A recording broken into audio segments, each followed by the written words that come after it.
Kalau musik dan juga seni pada umumnya hukumnya apa? ذكرت الموسيقى. نعم. نعم. أصحاب الموسيقى وأصحاب الفن والغناء هم يتعاملون مع المشاعر، فإذا يكونون من أهل الذوق الإنساني.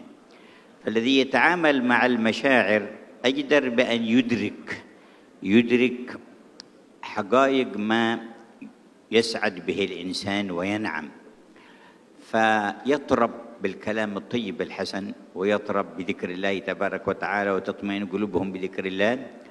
فالموسيقى ما لم يأتي فيه نص مثل المزمار فحكمه اجتهاد أهل العلم ما بين مبيح ومحرم، وما جاء فيه النص في الإباحة فلا إشكال فيه. والموسيقى بأصنافها بحسب ما تثير، إن أثارت مثارات ومشاعر الخير فهي من الخير، وإن أثارت مشاعر شر من بغضاء بين الناس أو تقاتل بينهم أو فعل محرمات أو حث على تناول مسكرات فهي شر بحسب ما تثير في بال الإنسان وفي عقله. Beliau mengatakan tentang pemusik. Mereka adalah orang-orang yang bekerja bergelut di dalam apa yang menjadi cita rasa batin seseorang. Sehingga dia memiliki cita rasa, memiliki perasaan yang halus untuk mendalami apa yang nyaman di dalam hati manusia dengan suara-suara tertentu, dengan syair-syair dan lantunan tertentu.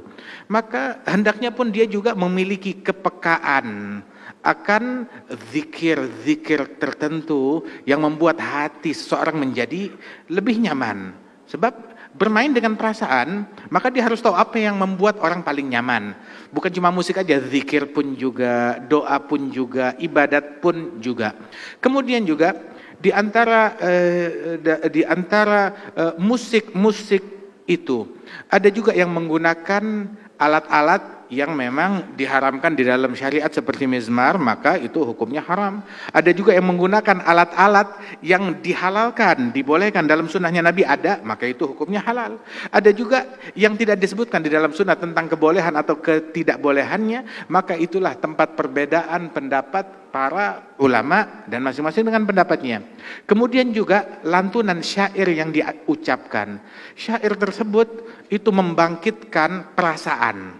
Apabila yang dia bangkitkan adalah hal-hal yang buruk, sehingga bangkit keinginan yang lebih buruk, ya, ataupun juga berisi ucapan-ucapan yang buruk, mengajak kepada keburukan, maka itu diharamkan dan tidak baik.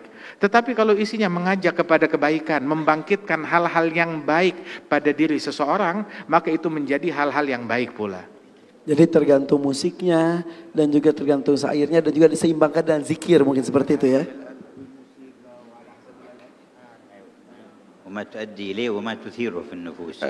Dan tergantung dari apa yang digunakan begitu, dan mengakibatkan apa di dalam nafsu seseorang.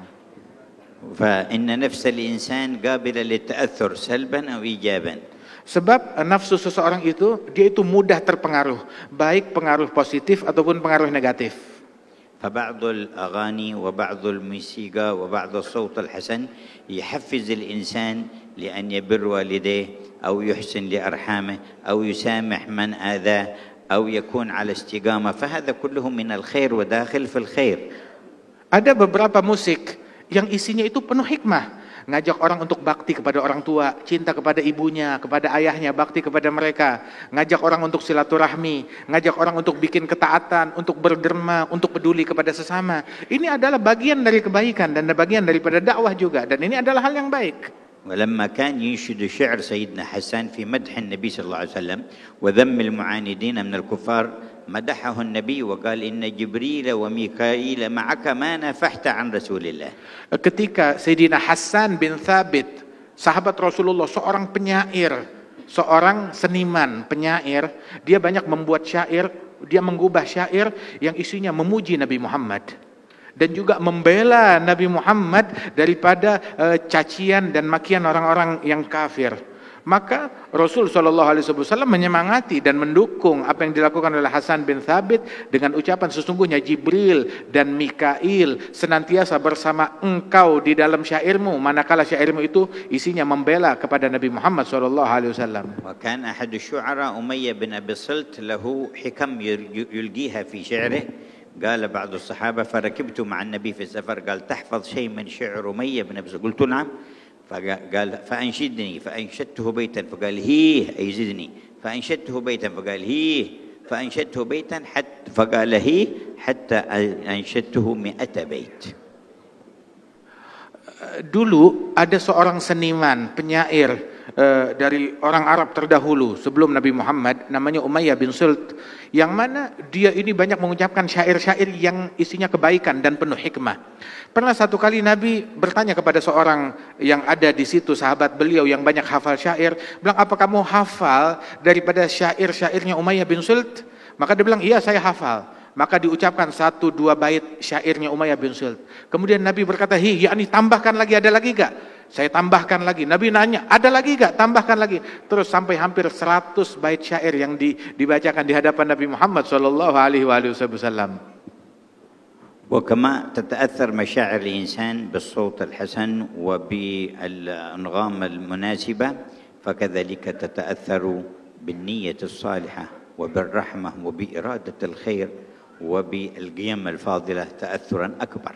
Sebagaimana nafsu manusia, dia mudah terpengaruh dengan suara yang indah, dengan syair yang bagus, bangkitlah perasaan seseorang tersebut. Dia bisa terpengaruh perasaannya. Begitu juga perasaan dan jiwa seseorang itu terpengaruh manakala dihadapkan dengan niat yang baik, dengan rahmat dan kasih sayang, dengan kepedulian dari seseorang, maka itu pun juga memiliki pengaruh besar bagi lawan bicara orang tersebut juga. وقد دخلت سيدنا أبو بكر على السيدة عائشة وعندها جاريتان تغنيان ورسول الله صلى الله عليه وسلم مضطجع فقال أمزمور الشيطان في بيت رسول الله ففتح النبي وجهه وقال دعهما يا أبا بكر فإن لكل قوم عيد وهذا عيدنا. Pernah satu kali Sayyidina Abu Bakar masuk ke rumah putrinya Siti Aisyah, istri Nabi Muhammad.